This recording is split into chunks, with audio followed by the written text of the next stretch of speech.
Pemirsa, kita akan memasuki Habernang Panambayan.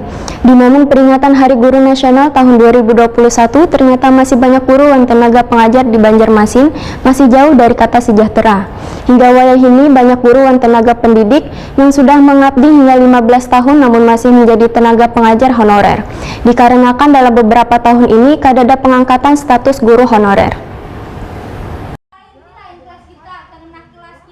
Di momen peringatan Hari Guru Nasional tahun 2021, ternyata masih banyak guru dan tenaga pengajar di Banjarmasin yang masih jauh dari kata sejahtera. Terbukti ada ribuan guru honorer yang masih memprihatinkan. Ketua Persatuan Guru Republik Indonesia Banjarmasin, Jul Ajihari, wayah ditakuni Prima TV besokan Kamis 25 November 2021 memadahkan, hingga wayah ini banyak guru dan tenaga pendidik yang sudah mengabdi hingga 15 tahun. Namun masih menjadi tenaga pengajar honorer. Dikarenakan dalam beberapa tahun ini kedada pengangkatan status guru honorer, Jul Ajihari berharap momen peringatan Hari Guru Nasional ini bisa memotivasi bubuhan guru untuk terus melakukan inovasi dalam pembelajaran. Jul Ajihari pun meminta pemerintah kota Banjarmasin bisa secepatnya merealisasikan pegawai pemerintah dengan perjanjian kerja pada mereka yang dinyatakan lulus. Sehingga pada pelaksanaan tes PPPK gelombang 2 yang akan dilaksanakan pada Desember 2021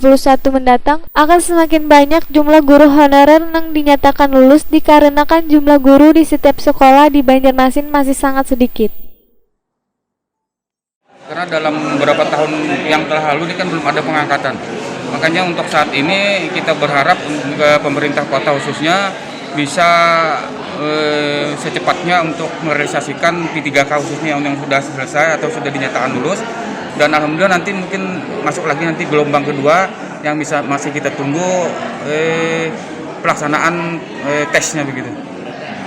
Kemarin kan sudah ada pengumuman untuk gelombang 1 dan ini masih banyak lagi yang tertinggal.